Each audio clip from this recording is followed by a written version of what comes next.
Never anything quite as brutal as this. In the annals of serial murder, he is Chapter 1. We're talking about the most notorious serial killer of all time. Do you know what the newspapers are calling him now? Jack the Ripper. During a span of 10 weeks in the autumn of 1888, an unstoppable human butcher roams the streets of London's East End, slaughtering and mutilating unsuspecting young women within a single square-mile area. Jack the Ripper didn't want to just kill women. He wanted to obliterate them. To silence a victim so quickly, it takes a man of great strength. With each frightful murder, the victims are increasingly brutalized until, toward the end of his bloody spree, little remains of what were once human beings. Day after day, gruesome, graphic stories. Forget anything you may have heard about a gentleman Jack. The woman's body had been completely ripped open and the entrails found run. He was no gentleman. He's a butcher of animals, if you ask me. There are so many myths that shroud this case, but really the truth is far more terrifying. He was a man whose hatred for women and depraved curiosity about the human body were so extreme, nothing but his own complete mental collapse would put an end to the bloodbath. He's a special kind of crazy. Was the answer to history's greatest unsolved case known to police all along? Meet Jack the Ripper. You frightened me. A shadowy loner otherwise forgotten to history until murder made him famous.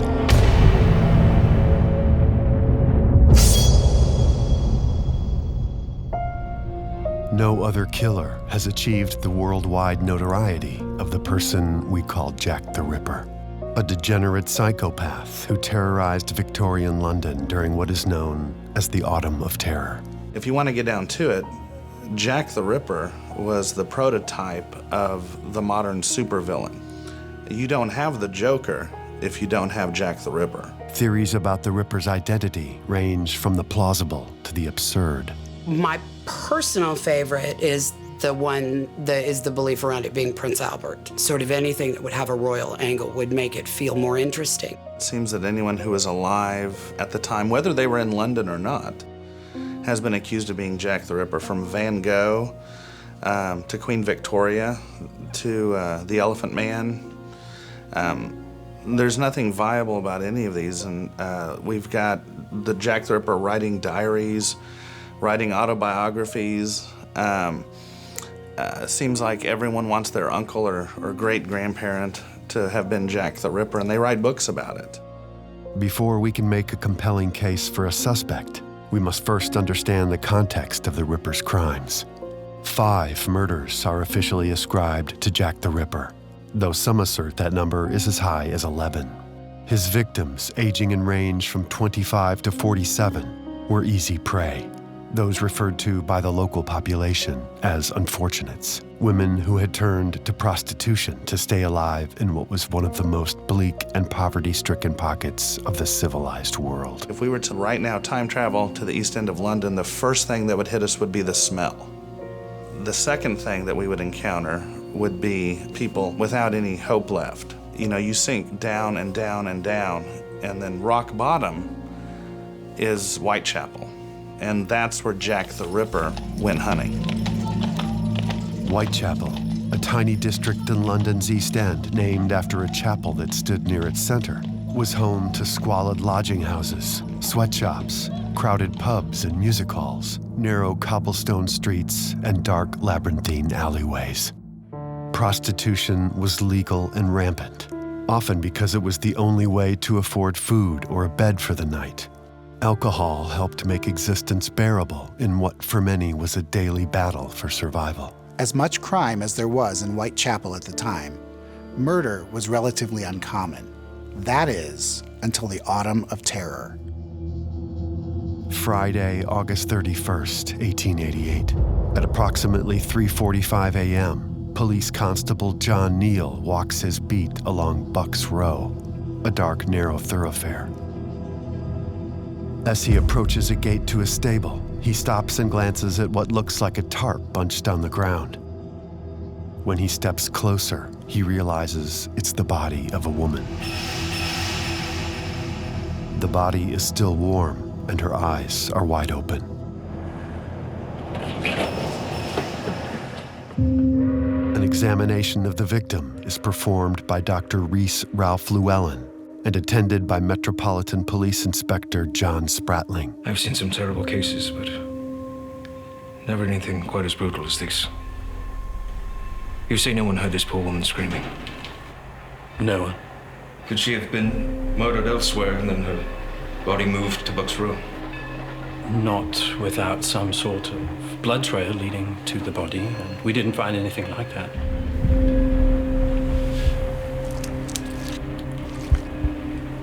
Two deep incisions, roughly 8 inches in length, all the way down to the vertebrae, severing all the tissues and vessels. A long-bladed knife, moderately sharp.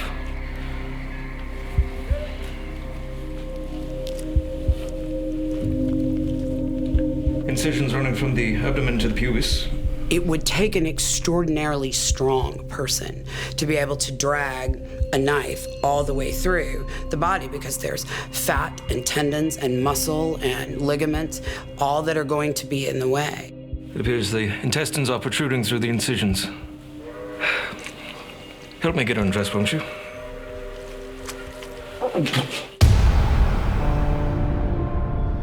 The victim is identified as 43-year-old Mary Ann Nichols, better known by her nickname, Polly. Like most victims, no verifiable photograph of Polly exists in life. Polly Nichols had 5 children, and she just floated down the spectrum of vice and ended up in the East End, an alcoholic. On the night of her death, she went out drunk on Whitechapel Road. Some people who knew her were stopped by her, and she asked for money, and they didn't have it. And then the next person she spoke to would have been Jack the Ripper. Though Polly Nichols is murdered in Bucks Row, her death certificate lists a lodging house on Dorset Street as her address. Also living in that lodging house is a prostitute named Annie Chapman. And across the street at 13 Miller's Court lives a young Irish prostitute named Mary Jane Kelly. There's every reason to believe that some or even many of Jack the Ripper's victims knew each other. It's known that Mary Kelly and Annie Chapman would both drink at the 10 Bells pub. Who would do such a thing? God knows. I'm so afraid. Aren't you? I can handle myself on the streets. If anyone tries to knife me, I'll knee him right in the trinkets. Annie Chapman had actually come from pretty good stock. She lived on the West End, had married, had a good life until alcoholism led to the dissolution of her marriage, and she drifted off to the East End. She received sporadic maintenance payments, alimony from her husband, but then he died in 1886, and she was on her own. And it would have probably been around this time that she became a part-time prostitute to make ends meet. On the day she was killed, Annie Chapman complained to a friend that she was feeling ill. That's not surprising, considering that she was suffering from tuberculosis and perhaps syphilis as well. On the final night of her life, she didn't have the money for her DOS, which was her rent for the night.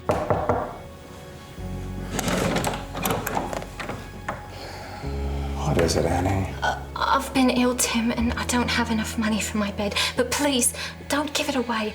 I'll return soon. You always have money for your beer. Just don't have any money for your bed. I'm not drinking. I don't feel well, but I'll be back soon, I promise.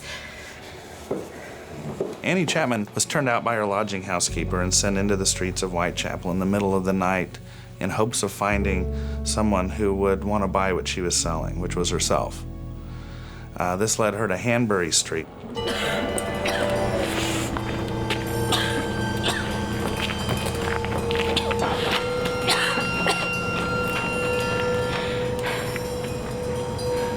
Are you all right? Yes, I'm all right. Would you lend a lady for a pence, sir? Lent. Well, I'll give you the business if you like. In the back. Will you go in the back? A witness passing by, Elizabeth Long, hears the following words exchanged between Annie and her companion. Were you? Yes.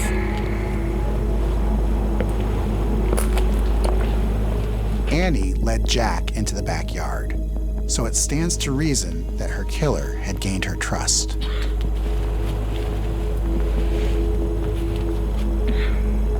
Go on, what are you waiting for? Author Tom Westcott introduces a new theory on the Ripper's MO in his book, Ripper Confidential, that might explain a long-standing mystery. Her hands were clenched, but her rings were missing that were on her hand. And what this told us is that Jack the Ripper had, in fact, mugged her prior to attacking her. Not a sound. Take off your rings and give them to me. Because otherwise he wouldn't have been able to get the rings off of her fingers and left him in that curled position.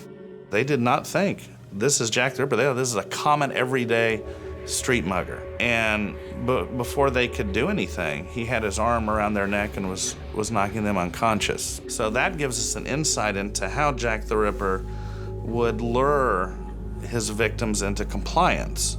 He would do so by pulling a knife out and saying, this is a robbery. Give me what you have, I won't hurt you. This got them to put their hands in their pockets, allowed him to maneuver into position. When he was killing Annie Chapman, when he was butchering her, he had 17 windows staring down on him from a packed lodging house. Anybody could have looked out their window and seen him, and he was able to leave unimpeded.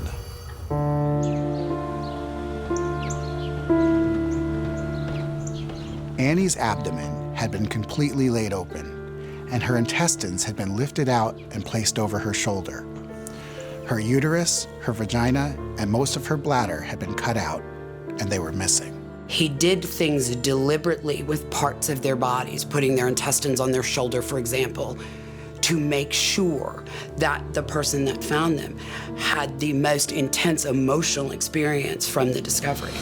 Whitechapel goes into a panic.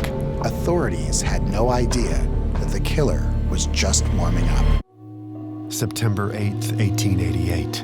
Whitechapel prostitute Annie Chapman is murdered behind a lodging house. Near her body is discovered a leather apron. Though it belonged to one of the residents, it would fan flames of anti-Semitism in Whitechapel.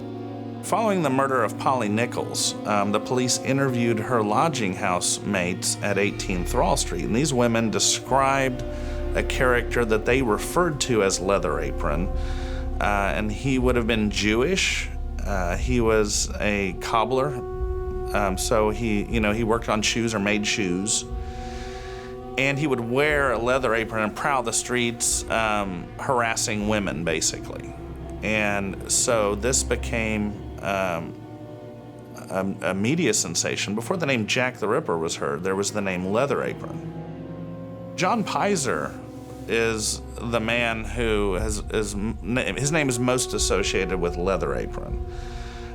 There's quite a bit of doubt whether he actually ever was known as Leather Apron. He certainly wasn't the man prowling Thrall Street, assaulting women. He was a sickly man, but he was named by the police as Leather Apron, paraded before the press, and then eventually cleared of any wrongdoing. The fact that the newspapers played up on the image of Jack the Ripper as some kind of snarling Jew prowling the streets, hunchbacked with a leather apron, may have, in fact, led to the death of some of these women by virtue of the fact that this is who they were looking out for. Jack was the first case where media had this level of involvement. It is the beginning of news inspiring fear. Another murder. Mary Kelly's live-in boyfriend, Joseph Barnett, often reads newspaper accounts to Mary. The woman's body had been completely ripped open and the entrails No found more, around please. This is the fate of the unfortunates, Mary. One of the things that the newspapers did was go into great detail and exaggerated detail about the circumstances of the crimes and the mutilations of the victims. It can create fear in a population. But newspapers receive the greatest gift of all, when a mysterious letter arrives at the Central News Agency of London, in what is now referred to as the Dear Boss letter. The author, claiming to be the killer, signs his name Jack the Ripper. The Dear Boss letters, a lot of people think that those were written by journalists. The reporters made up this story. Meanwhile, vigilance committees of concerned citizens assemble in Whitechapel to patrol streets and assist police. On Wednesday, September 26th, a group of women are overheard discussing the murders at a lodging house on Flower and Dean Street. One of the women is named Elizabeth Stride. He's a butcher of animals, if you ask me. Someone from one of the slaughterhouses. Someone who knows how to use a knife and bloody well. And what's to become of us? The police don't care. If they did, they wouldn't let this go on. The less unfortunates on the street, the better. We're all up to no good, you know. No one cares what will become of us. Maybe one of us will be next. Elizabeth Stride had been born and raised in Sweden and then migrated to the UK, where she married John Stride. They had a coffee shop at one time, but for whatever reason, again, probably due to alcoholism, her life took a turn for the worse. On September 30th, Elizabeth Stride would be the first in what was to become known as the double event. She had gone to Burner Street. We're not sure why, but most likely she was attracted by this Jewish club that was very active that night. The windows were open.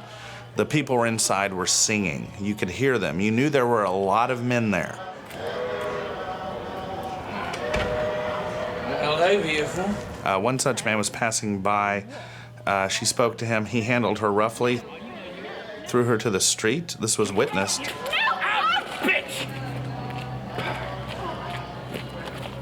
And yet another man came around the corner smoking a pipe. One of these two men is probably Jack the Ripper.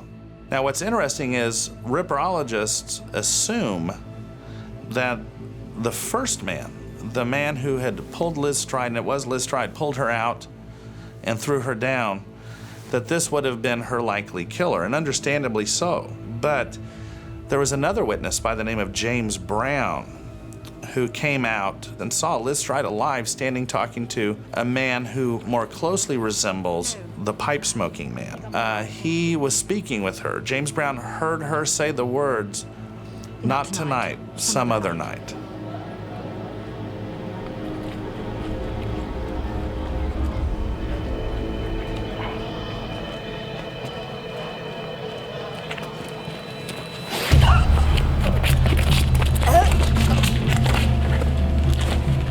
One of the curious things about Elizabeth Stride's murder is the fact that she was not mutilated to the extent the other victims were.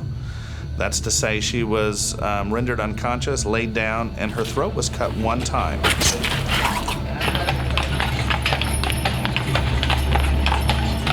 He may have been interrupted by the steward of the club, Louis Diemschutz, who was arriving at 1 a.m. with his pony and cart, and he may have interrupted Jack the Ripper.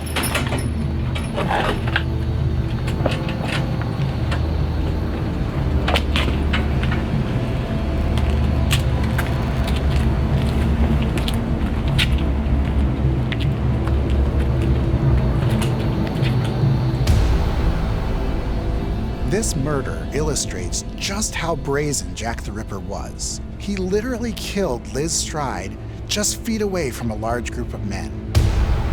When you look at serial killers, there is truly a compulsion to the act. When you take somebody who has a compulsive mindset, who is in that kind of place, and you interrupt their work, they become single-minded and myopic, where the only thing he would have been able to think about is, I didn't finish. At the moment that Elizabeth Stride was being murdered in Dutfield's yard, Catherine Eddowes was being released from a drunk cell at the Bishopsgate police station.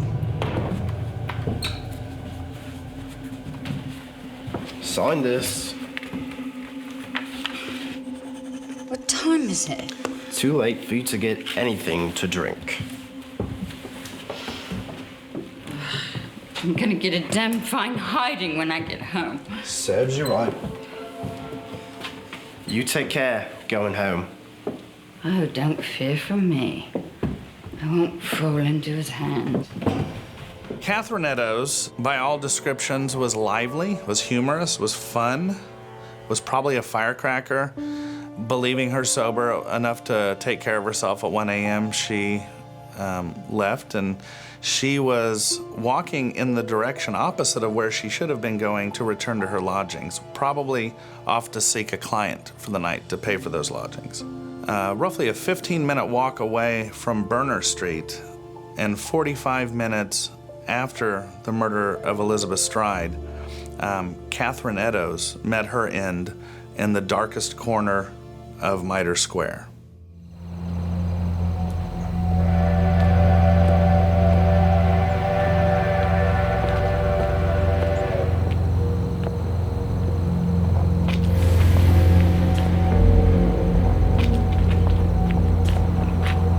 I could scream for a constable, you know. There's no need. Is there something I can do for you then? I should think so.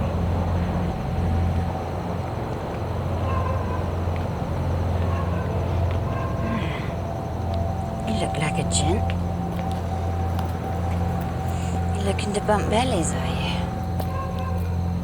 3 men passing by later describe a woman fitting Catherine's description talking with a man. Her hand is on his chest. I think perhaps we can work something out. Good.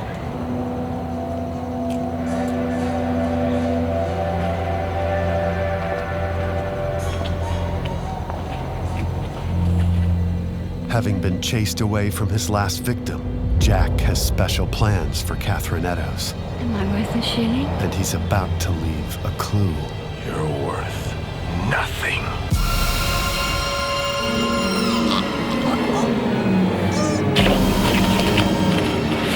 Several Ripper victims show signs of strangulation.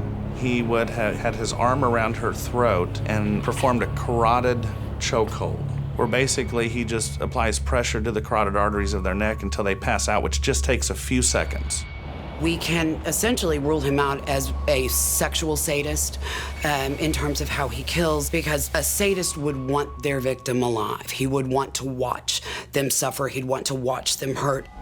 With him, the goal was about the damage being done to the body after the fact and the impact that damage will have on the people that find the body.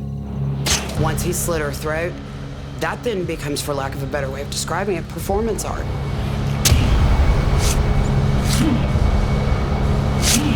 All of the ripping was done post-mortem. That he is doing either for himself or for whoever or whomever finds the body. Before leaving the scene, the Ripper tears off a portion of Catherine's apron, presumably for carrying his trophies. Less than 9 minutes after last being seen alive, Catherine Eddowes' body is discovered by police constable Edward Watkins. I think what we see in the mutilation of Catherine Eddowes, we see the freneticness that came out of his failed work with Elizabeth Stride. It is a statement of this person is so awful and so distasteful that I'm going to try and mar everything about her. I'm going to change and alter everything I can get my hands on about her to show the world how bad and dirty and evil she is. Motive is interesting in the Ripper case. Some have speculated that he'd contracted syphilis from a prostitute and these killings were an act of vengeance. But even if that's true, it's clear that there were deeper and more sinister issues at work here. He hated women, and all he wanted was to rip them to shreds. He murders Catherine Eddowes, he mutilates her. He stops off at Goulston Street, deposits this apron in a doorway, kneels down, pulls out a piece of chalk, and writes a message that is still debated about to this day. The gist of it seems to have been, the Jews are the men who will not be blamed for nothing. But the second word was not J-E-W-S. It was J-U-W-E-S or J-E-W-E-S or J-U-E-W-E-S, some variation on that, assumed to mean Jews. What I believe it was I believe that the Ripper was aware that he had not disemboweled Elizabeth Stride. He had not left his trademark. He wanted to make it clear to the police that he killed both women that evening. He was responsible for killing Stride, who was found in a Jewish club. Terrified citizens demand action by the police. You can imagine that after the double event, panic in Whitechapel was at a frenzy. And with the release of the Dear Boss letter written by an enterprising journalist, the killer now had a name: Jack the Ripper. Scotland Yard official Sir Robert Anderson, on medical leave since the first Ripper murder, is ordered to take charge of the investigation by Home Secretary Sir Henry Matthews. I trust your holiday in Switzerland and France was relaxing? It was a recuperative break ordered by my doctor. Yes, well, meanwhile, 2 more women are dead, and the panic in Whitechapel is at a fever pitch. Have you read the press lately?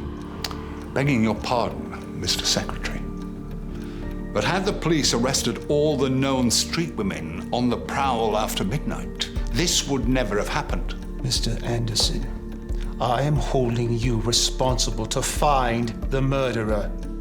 Is that understood? I hold myself responsible and will use all legitimate means to do so. Roughly 2 weeks following the double event murders of Liz Stride and Catherine Eddowes, a gentleman by the name of George Lusk, who was the chairman of a vigilance committee of citizens out hunting the Ripper, received a package in the mail. It was a very small package. It contained only 2 things: a note and half of a human kidney.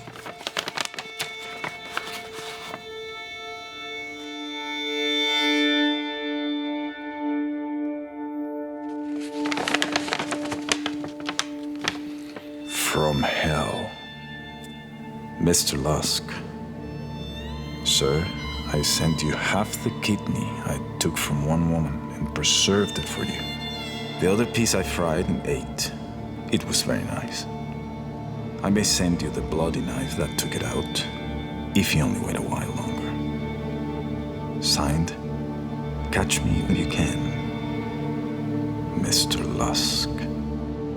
Interestingly, it's not signed Jack the Ripper, and the poor grammar seems to indicate that the writer is foreign and spelling out English words phonetically. If Jack the Ripper wrote the From Hell letter, what does it say that it's signed from hell? It says that's precisely where he was in the autumn of 1888. In his mind, he was in hell.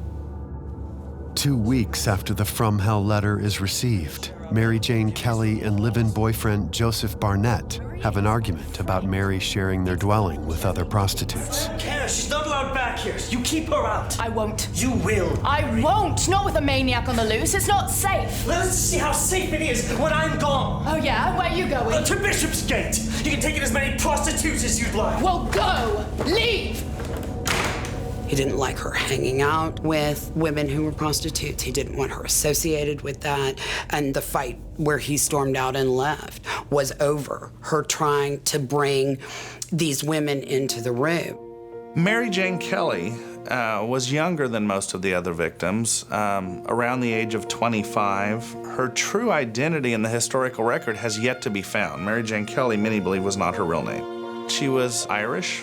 She was attractive by all accounts, long hair, always kept her aprons clean. She had not fallen quite so far as the others yet due to her youth, so she was able to command more money and afford her own room. She did not have to live in the lodging houses. She would often be seen at the Tin Bells pub.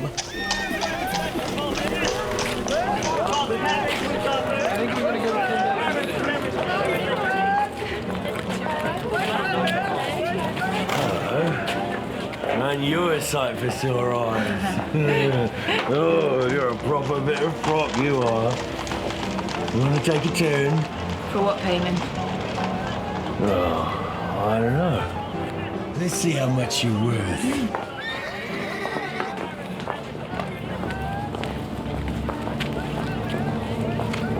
Where are we going?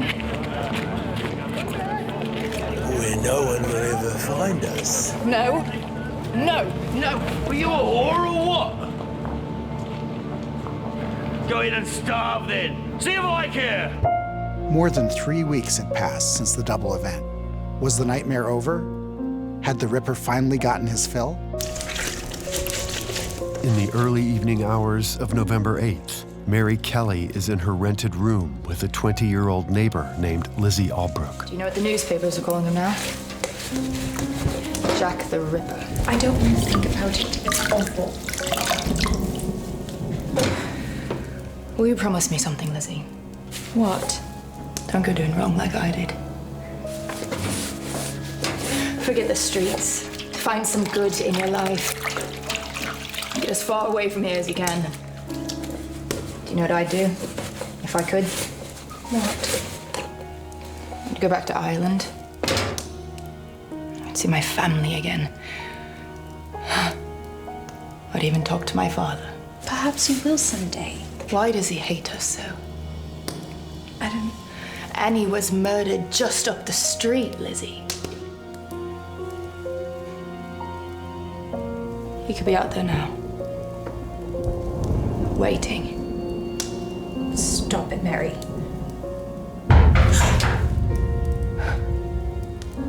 Don't answer it.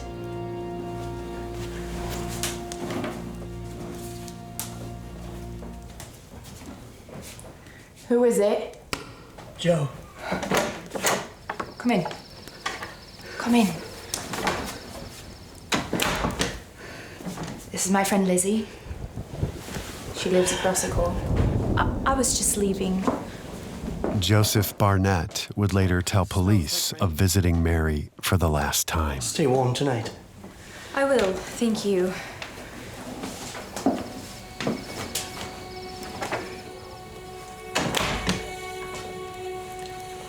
Have you eaten today? No. Why? Are you going to buy me dinner? You know, I haven't had any work. Yes. Are you going out tonight? I don't want you going out tonight, Mary. It's... Rent is due tomorrow. Mr. Boyes come by. I have nothing to give him. You're not a whore anymore. No? What would you call me then? What happened to the woman I knew?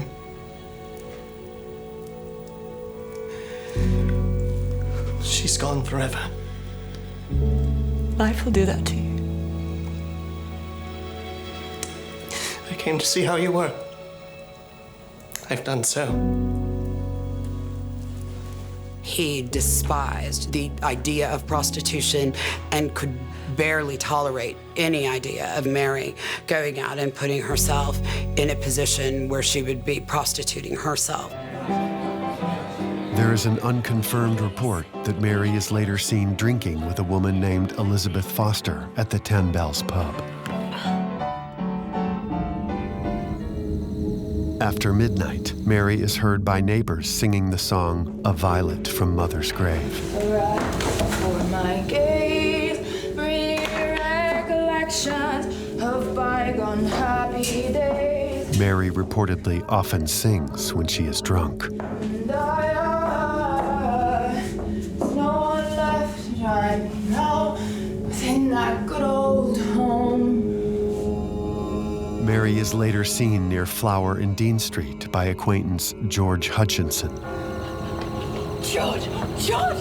George! George, would you lend me a sixpence? I haven't got it, Mary. I've spent all the money going down to Romford. I need to make some money. You be careful now.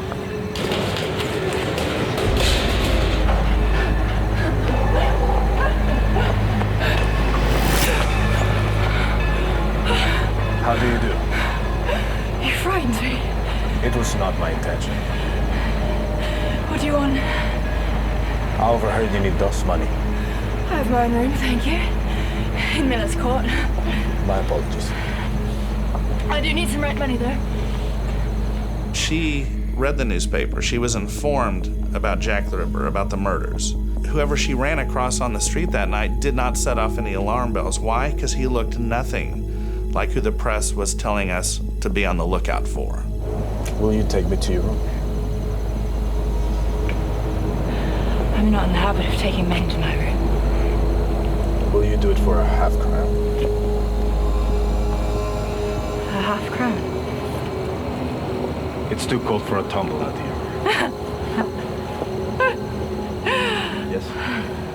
Hutchinson overhears the man say the words. You'll be all right for what I have told you.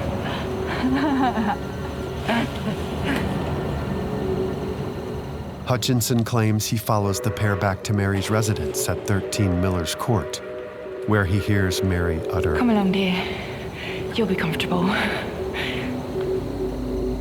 He notices the man is carrying a small parcel.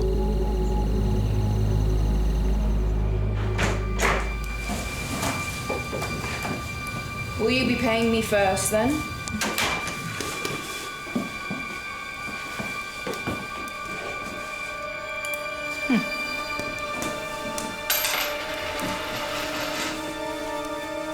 Mary Kelly had taken off her clothes and had put on a camise, or a nightgown, which she was wearing when she got into bed.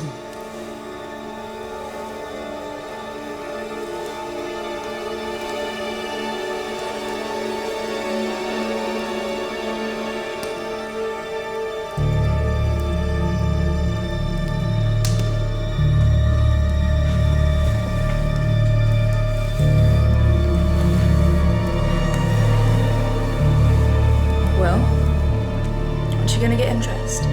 The killer would have been nude and got in beside her. She got in first. She was nearest the wall.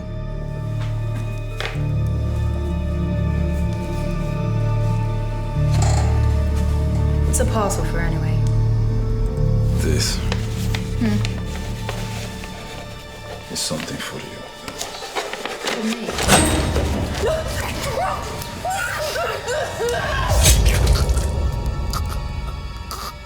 The killer cut her throat, spraying the wall in front of her with blood. She was absolutely alive and probably conscious when this happened. Outside, waiting, George Hutchinson hears nothing. Jack now has the luxury of privacy and time with his victim.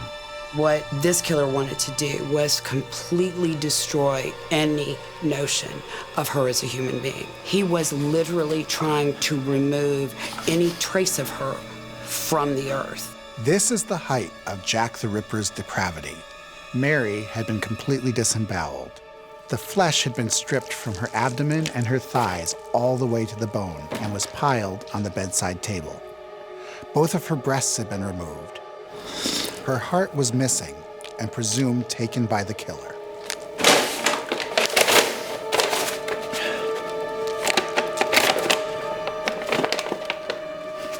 Her nose had been completely cut off, and her face was hacked beyond recognition.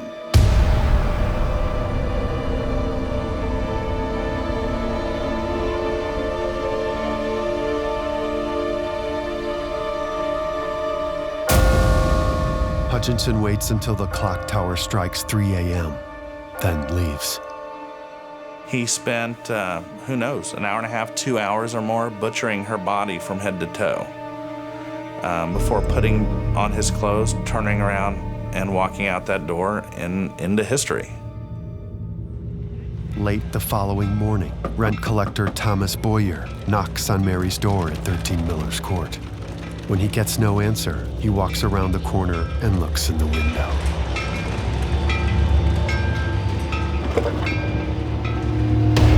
Upon seeing the body, Mary's landlord remarked that it looked more like the work of a devil than of a man. The final sad legacy of Mary Jane Kelly is that she is the subject of one of the first crime scene photographs ever taken. Dear Lord Salisbury, This new and most ghastly murder shows the absolute necessity for some very decided action. Even Queen Victoria herself is outraged at the inability of Scotland Yard to find and stop Jack the Ripper. But inexplicably, the crimes of Jack the Ripper stop with Mary Jane Kelly. Why did the Ripper murders stop with Mary Kelly? No one really knows. Famed FBI profiler John Douglas characterizes her killer and mutilator as a man who was at the end of his emotional rope. It's a man who did not know where to go to from there. But he went somewhere. He walked out of that room into the night, and he went somewhere. Where? We don't know. While it's likely that Mary Kelly was the Ripper's last victim, Polly Nichols may not have been his first victim. It's possible that Polly Nichols was not Jack the Ripper's first victim that evening. Just around the corner from where her body was found, it was discovered a bloody handprint and other blood droplets on the street. It wasn't Polly Nichols. Her hands were clean of blood. Neighbors on that street heard a woman screaming the word murder while she ran from yard to yard, hitting houses. They didn't find the woman. And so it occurred to me to look into the London Hospital archives. And in there I found the name of a woman named Margaret Millows, who was admitted the next day with a wound to her arm, deep, hitting the artery, going along her arm, just like you would expect to find if someone had put up their arm in defense of a knife attack. Now, I don't know that this woman was a Jack the Ripper victim, but I do know that later newspaper reports talk about a surviving victim, and I discuss those in my book. If we don't believe in coincidences, and then it occurred to me there may have been, the one that got away. Which leads us to the greatest question in the history of crime. Who was Jack the Ripper? If we travel back in time, we get a tantalizing clue from the man who headed up the investigation, Sir Robert Anderson. In his memoir, he claims police knew the Ripper's name, but he declined to share it. Oh no, we got him. We caught the Ripper. We just can't name him. And he was just outside the reach of the law. We couldn't prosecute him because we didn't have the proof, but we knew who he was. Now here's the interesting part. A close friend of Anderson's was Chief Inspector Donald Swanson. In 1987, a copy of Anderson's memoir was released to the public with notes from Swanson written in the margins. Those notes gave the name of the suspect, Kosminski. Aaron Kosminski, a Polish immigrant who had worked as a barber, was picked up on the street by police after being found incoherent. Kosminski reportedly heard voices, a telltale sign of schizophrenia.